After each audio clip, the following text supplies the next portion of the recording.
नमस्कार दोस्तों, आपका अपने शिव शक्ति चैनल पर स्वागत है। कार्तिक महीना शुरू हो चुका है। तुलसी मैया की ये कहानी आपको हर रोज सुननी चाहिए। कहते हैं कि तुलसी के बिना कोई भी पूजा अधूरी मानी जाती है। घर के हर एक शुभ काम में तुलसी का खास महत्व है और कार्तिक के महीने में भगवान श्री कृष्ण की पूजा आराधना का विशेष महत्व होता है। कहा जाता है कि तुलसी में खुद माँ लक्ष्मी बसती है। इसीलिए अगर आपको माँ लक्ष्मी को प्रसन्न करना है तो तुलसी जी की पूजा करना आवश्यक होता है। यही कारण है कि कार्तिक मास में तुलसी में जल चढ़ाने और उसके समीप दीपक जलाने से माता लक्ष्मी की कृपा होती है। वेदों में भी इस बात का उल्लेख किया गया है कि ब्रह्मा जी ने स्वयं नारायण जी को बताया था कि कार्तिक मास से ज़्यादा पुण्य से भरा कोई भी महीना नहीं है। पुराणों में भी कहा गया है, कार्तिक मास धर्म, अर्थ, काम एवं मोक्ष आदि प्रदान करने वाला होता है और कार्तिक महीने में विशेष तौर पर भगवान विष्णु और माँ लक्ष्मी की पूजा अर्चना की जाती है। साथ ही इसी महीने में तुलसी पूजन भी होता है। मान्यताओं के अनुसार भगवान विष्णु जी और माँ लक्ष्मी जी को यह महीना बेहद ही प्रिय है। इसीलिए इस महीने की शुरुआत से ही तुलसी पूजा शुरू हो जाती है और कार्तिक महीने में तुलसी पूजन करना विशेष तौर पर फलदायक माना जाता है। ऐसी मान्यता है कि इस महीने पूरी विधि विधान से तुलसी माता की पूजा अर्चना करने से भगवान विष्णु के साथ माँ लक्ष्मी का आशीर्वाद भी मिलता है। इसीलिए कार्तिक महीने में हर रोज सुबह के समय तुलसी जी को जल जरूर चढ़ाएं और इस पूरे महीने में गोधूली बेला के वक्त तुलसी जी के नीचे घी का दीपक जलाने से घर की दरिद्रता को भी दूर किया जा सकता है। वहीं रविवार और एकादशी के दिन भूल कर भी ना तो तुलसी जी को स्पर्श करना चाहिए और ना ही उनको जल चढ़ाना चाहिए। अपने जीवन की मुश्किलों का हल करने और भगवान श्री हरि विष्णु की कृपा पाने के लिए रोजाना स्नान आदि से निर्वित होकर प्रातःकाल ब्रह्म मुहूर्त में उठकर तुलसी जी को जल अर्पित करें और उनके नीचे दीपक जलाएं। स्नान आदि किए बिना भी तुलसी माता को स्पर्श नहीं करना चाहिए। तुलसी जी की पूजा करते समय तुलसी मंत्र का उच्चारण करना अति शुभ माना जाता है। कार्तिक माह की शुरुआत हो गई है।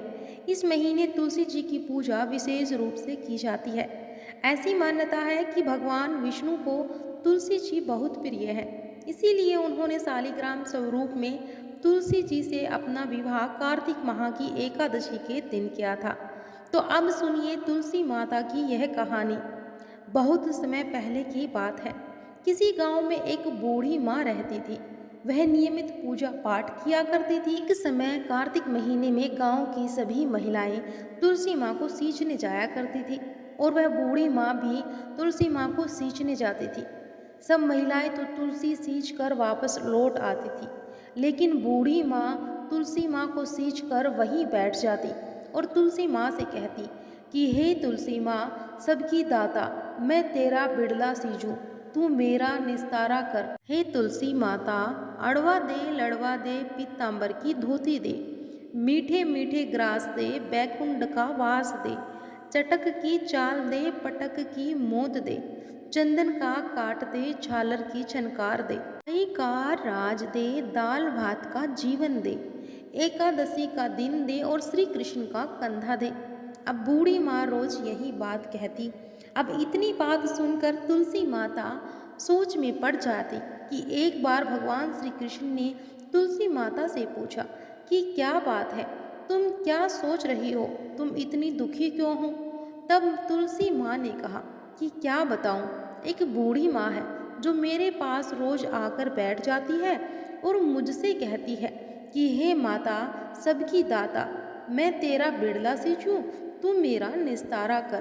तुलसी माता अड़वा दे, लड़वा दे, पीतांबर की धोती दे, मीठे मीठे ग्रास दे, बैकुंठ का बास दे, चटक की चाल दे, पटक की मोत दे, चंदन का काट दे, झालर की झनकार दे, साई का राज दे, दाल भात का जीवन दे, एकादशी का दिन दे और श्री कृष्ण जी का कंधा दे। तुलसी जी कहती हैं कि इनमें से मैं बूढ़ी माई को सब दे सकती हूँ, पर आपका कंधा कहाँ से दूंगी। तो इस पर भगवान श्री कृष्ण जी बोले कि हे तुलसी, तुम चिंता मत करो और बूढ़ी माई को आशीर्वाद दे दो। तुलसी माँ ने वैसा ही किया। थोड़े दिन बाद बूढ़ी माई मर गई और गांव के सब लोग इकट्ठा हो गए और बूढ़ी माई को अंतिम संस्कार के लिए ले जाने लगे। लेकिन बूढ़ी माई इतनी भारी हो गई कि किसी से भी नहीं उठी। सब कोई कहने लगा कि पाप घाट की माला फेरती थी, जिसकी वजह से यह इतनी भारी हो गई है। तभी श्री भगवान कृष्ण जी ब्राह्मण के भेष में आए और वहां खड़े लोगों से बूढ़ी माई के कान में कुछ कहने लगे, पर उसका सब हल्का होने की बात कही तो इस पर लोगों ने कहा कि तुम भी अपनी मन की निकाल लो। अब भगवान श्री कृष्ण ने जाकर बूढ़ी माई के कान में कहा कि माई, तू बिड़ला सींच मेरा, मैं करूं निस्तारा तेरा। बुढ़िया माई, अड़वा ले लड़वा ले, पीताम्बर की धोती ले, मीठा मीठा भात ले, बैकुंठ का बास ले, चटक सी चाल ले, पटक की मोत ले, चंदन का काठ ले, झालर की झनकार ले, साईं का राज ले, दाल भात का भोजन ले और श्री कृष्ण का कंधा ले। अब इतना सुनते ही बुढ़िया माई हल्की हो गई और इसके बाद भगवान श्री कृष्ण ने खुद उसे अपना कांधा देकर उसे मुक्ति प्रदान की और उस बूढ़ी माई को बैकुंठ का वास मिला। तो हे तुलसी माई, जैसे आपने इस बूढ़ी माई पर अपनी कृपा की, वैसे ही अपने सभी भक्तों पर अपनी कृपा सदैव बनाए रखना। कार्तिक का महीना पूजा पाठ वाला होता है। इस माह में तुलसी पूजन का खास महत्व होता है और कार्तिक के महीने में तुलसी पूजा को विधि विधान के साथ भक्त करते हैं। अगर कार्तिक पूर्णिमा के दिन आप पूरी श्रद्धा और भाव के साथ तुलसी माता की पूजा करते हैं तो देवी लक्ष्मी प्रसन्न होती है। कैसे करनी है आपको कार्तिक माह में तुलसी माँ का पूजन, तो आइए जानते हैं। ऐसे करें तुलसी की पूजा। तुलसी में कार्तिक महीने में हर रोज सुबह नहाकर जल चढ़ाएं और तुलसी पूजा वाले दिन पौधे के चारों तरफ एक स्तंभ जैसा बनाकर उसको सजाएं। बाद तुलसी माता के गमले पर स्वास्तिक बनाएं। पौधे के पास रंगोली बनाएं जिसमें कमल का चित्र बनाकर वहां शंख चक्र और गाय के भी पैर बनाएं। अगर आपके घर पर आंवले का पौधा भी है तो तुलसी के समीप उसको भी रखें, क्योंकि आंवले में भगवान विष्णु का निवास होता है। और माँ तुलसी के आगे घी का दीपक जलाएं और सिंदूर, रोली, चंद्र और नैवेद्य चढ़ाएं।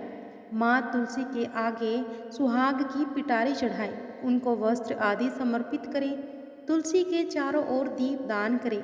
यदि आपका कार्तिक माह में नियमित सुबह शाम तुलसी जी की पूजा करते हैं तो इस बात का भी ख्याल रखना चाहिए कि रविवार के दिन तुलसी के पौधे में जल अर्पित ना करें, ना तो जल चढ़ाएं और कार्तिक माह के दौरान भूल कर भी तुलसी जी का पत्ता ना तोड़ें।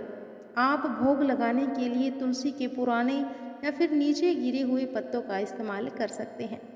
और रविवार को तुलसी को छूने तक का दोष माना गया है। ऐसी मान्यता है कि जो लोग सच्चे मन से तुलसी जी की पूजा करते हैं उन पर महालक्ष्मी प्रसन्न रहती है और उन्हें कभी किसी भी चीज़ की कमी नहीं होती है। कार्तिक मास में तुलसी पूजा का महत्व हिंदू धर्म में कार्तिक माह का बहुत महत्व होता है। इस तरह सावन माह में भगवान शिव को प्रसन्न करने के लिए शिव पार्वती की पूजा की जाती है। ठीक उसी प्रकार कार्तिक माह में भगवान विष्णु जी को प्रसन्न करने के लिए विष्णु जी के साथ तुलसी जी की पूजा की जाती है। ऐसी मान्यता है कि जो लोग कार्तिक माह में तुलसी जी की नियमित पूजा करते हैं उनके जीवन में सुख सौभाग्य की समृद्धि आती है। तो जय हो तुलसी माता की, जय हो भगवान श्री कृष्ण जी की। आपको यह वीडियो जरूर पसंद आई होगी। आई है तो कमेंट बॉक्स में जय श्री हरि और तुलसी माता की जय जरूर लिखिएगा और वीडियो को शेयर भी करिएगा। और हमारे चैनल पर अगर आप नए हैं तो हमारे चैनल को सब्सक्राइब अवश्य कर लीजिएगा।